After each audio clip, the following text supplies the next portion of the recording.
beautiful Earth Angels, Soul Tribe Collective. I'm just about to leave to head out for my day, but I thought I would quickly come on here because I would love to divinate this book for you. This is actually the same as this deck. I'm not sure if I've used this on here yet or not, but oh my god, this is such a stunning deck and it has the most beautiful descriptions. And every day I've just been flipping through like this, stopping on a page and then reading the message it has for me, because the guidebook to this deck, I tell you now, the messages, they're insane. So I wanted to pull one today because I don't know if anyone's kind of been picking this up or noticing in the astral realm, in the collective space, in the ethers, in the air. There's a bit of chaos recently. There's a bit of chaotic energy. Maybe you're feeling this internally. Maybe this is showing up externally. We are in Capricorn season, which to me is all about work. And Capricorn is actually the devil card in tarot. So there's a lot of demons being faced. There's a lot of challenges being faced, because really I feel like my spirit guides were telling me this Capricorn season, what we've been being shown is our perseverance. We're having our perseverance reflected back to us, and this can be through situations where we've ultimately had to persevere through that are faced as challenge. This could be to do with work. This could also be to do with people at work or communication with someone. There could have been a few bumps coming up, frustrations, agitations. If not, don't worry.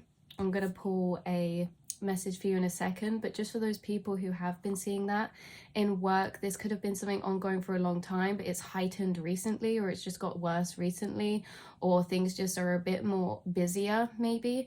Like if this chaos energy, if this isn't between people or your work, maybe it's like busyness in your day-to-day life, or you've had extra things to get done, or there's been a couple things that you don't really want to do but you have to do, or you know, anything that reflects back to you your perseverance. That is what spirit has been telling me, is that you guys are so perseverant and you are literally having opportunities and situations on the outside, even though they can be frustrating sometimes.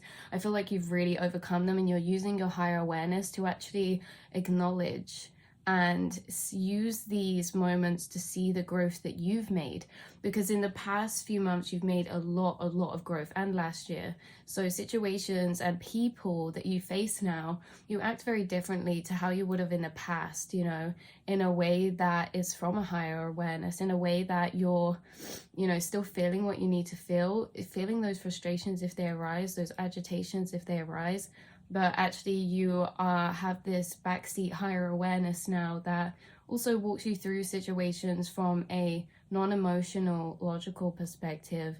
That's kind of like you're analyzing your own life, because you guys, this is kind of like you're using your outside to show you where it's leading you towards, where the resistance is, because this message isn't for everyone, like this specific bit, but there's a few people that, because of what's going on the outside, you're using that as a guide to where you're going towards next, as if like maybe there's some frustrations, or there's some tension, or there's resistance. And for some of you, this could be one particular person I'm tuning into right now, but for someone watching, or a few of you watching, you use resistance as a guide of direction. So where there's resistance, you say, I must be being led, you know, in the direction away from this, or this is using it for me. You know, when I quit my job, I knew it was the right time, because there was so much resistance going on around me and with the people around me. I was like, you know what? Spirit makes things uncomfortable so that we move. So there's lots of big changes happening. Some of you are using that as kind of a guide to shift you towards confirmation. If not, maybe this is me bringing that confirmation to you that there's going to be some changes happening soon. This is very temporary, this chaotic energy that is around. It will simmer down. I do just feel like it's many opportunities for us to feel proud of how much we're persevering. So take what resonates, leave the rest behind. I understand that those won't be for everyone. So we're going to read the message from this book. I really enjoyed the descriptions in here. So just tell me when to stop. Stop. Imagine if we said that at the same time. Okay, the Seeker. This is cool. I seek new friends and experiences to expand my awareness. So I'll read you the bit out of this book. It has a description of the card, and then it has the heart of the matter. So I'll read you the both, okay? And then this can be our little mini setup for the day. These cupids have realized that the time has come to leave the safety and security of familiar surroundings. Guys, what were we literally just saying?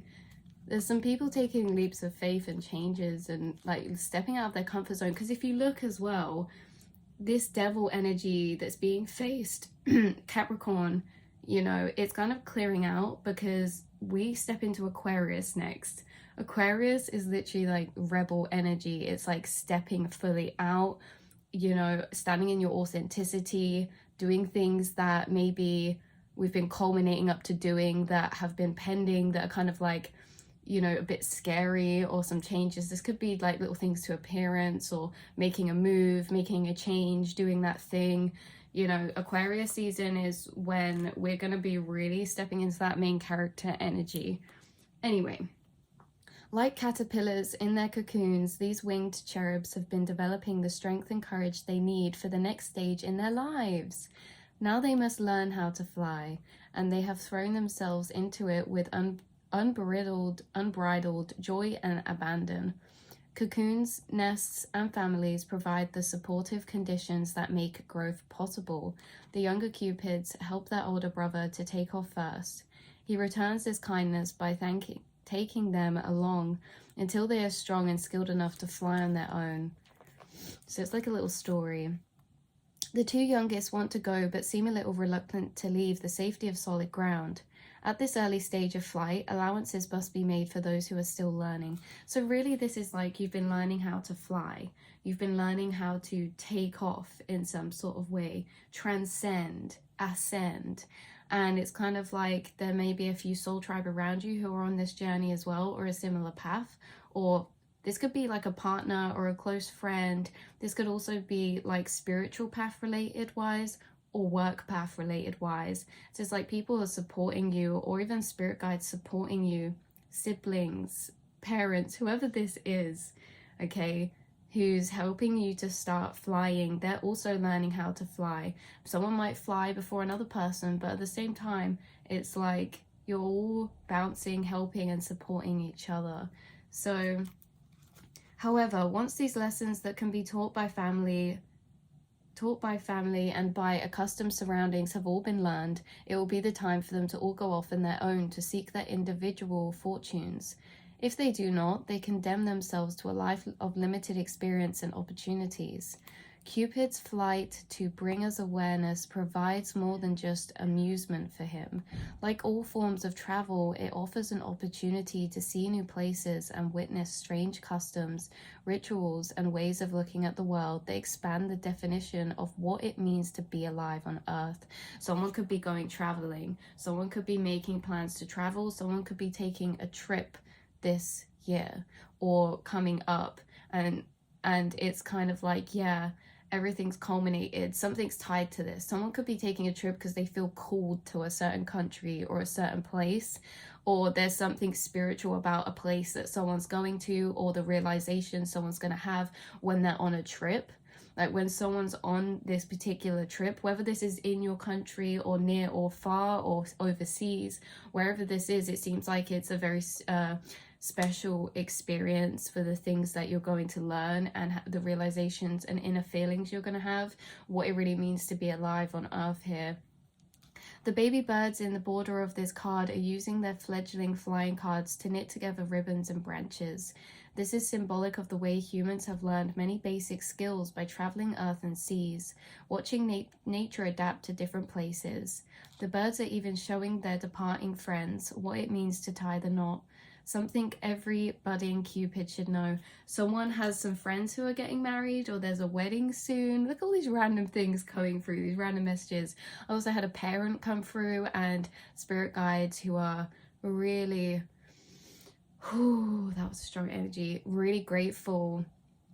Whoever is nurturing either a child, children, pets, nurturing someone older than you, nurturing and caretaking, spirit saying you're doing a beautiful job, you're helping the fledglings to fly, you're really supporting and creating a safe space for someone to feel safe, loved, supported, right? This is just something, little specific messages for people that I'm feeling.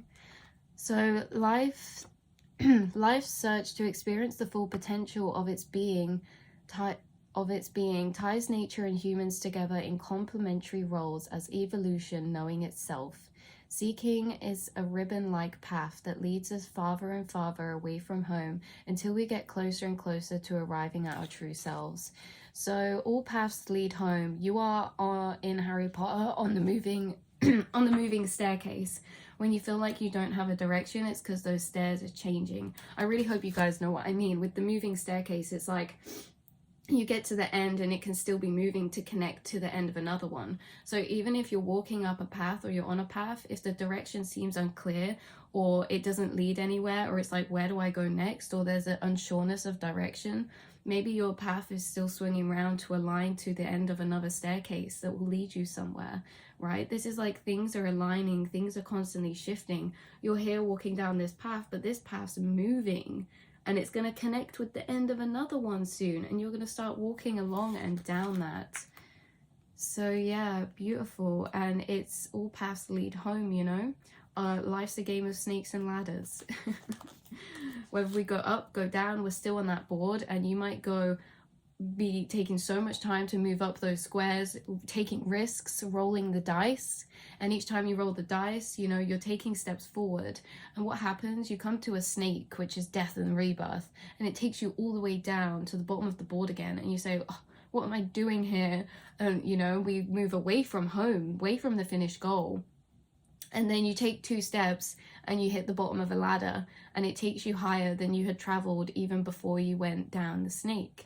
You know, this is, I feel like, what some of you have been through. You've gone through changes, deaths, and letting go, and like quite some interesting collapsing of timelines.